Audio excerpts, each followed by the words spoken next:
Baik, perkenalkan nama saya Yongki Yopa Saputra, NIM 22104 17693, kelas M3, semester 3, dosen pengampu Adi Mursalin.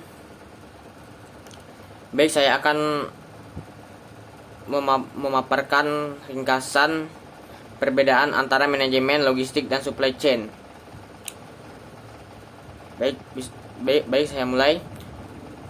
Fokus utama, manajemen logistik difokuskan pada arus barang dan jasa, sedangkan supply chain difokuskan pada arus barang, jasa, dan informasi. Perbedaan ini menunjuk bahwa manajemen logistik hanya berfokus pada bagaimana produk dan jasa dipindahkan dari satu titik ke titik lainnya, sedangkan supply chain manajemen melibatkan berbagai jenis informasi yang diperlukan untuk membuat keputusan strategis yang tepat dalam hal koordinasi, pengelolaan, persediaan, pengiriman, dan memenuhi kebutuhan pelanggan.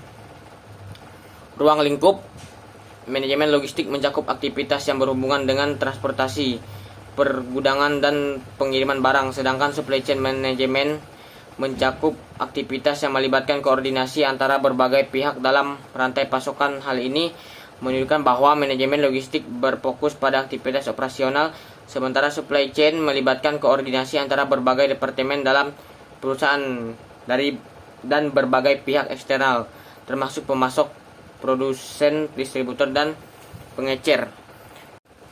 Tujuan manajemen logistik adalah memenuhi kebutuhan pelanggan dengan cara yang efisien dan efektif, sedangkan tujuan supply chain adalah meningkatkan kinerja bisnis secara keseluruhan, dengan mengoptimalkan kinerja rantai pasokan. Perbedaan ini menunjukkan bahwa manajemen logistik lebih berfokus pada pengiriman barang dan pemenuhan kebutuhan pelanggan, sementara supply chain berfokus pada kinerja bisnis secara keseluruhan, secara efisiensi, biaya, produktivitas, dan keuntungan.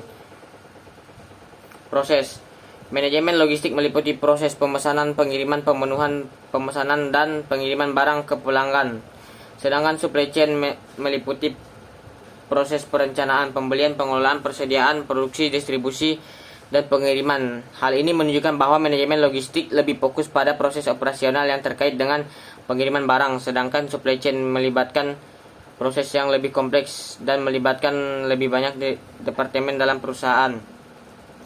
Persamaan manajemen logistik dan supply chain manajemen. Kegiatan rantai pasokan manajemen logistik dan penerapan supply chain manajemen sama-sama bertujuan untuk memindahkan produk secara efisien dari titik awal hingga tujuan akhirnya. Kedua bidang ini melibatkan perencanaan yang teliti dari sumber daya seperti bahan baku, personel, dan infrastruktur untuk memastikan bahwa produk dapat didistribusikan saat dibutuhkan. Persamaan antara keduanya adalah: 1. Kedua aspek tersebut bertujuan untuk meningkatkan kepuasan pelanggan. 2. Bertujuan untuk meningkatkan kinerja dan performa perusahaan. 3. Keduanya berfokus pada penyediaan dan distribusi barang. Baik, sekian dari saya pemaparan tentang perbedaan antara manajemen logistik dan supply chain manajemen. Terima kasih.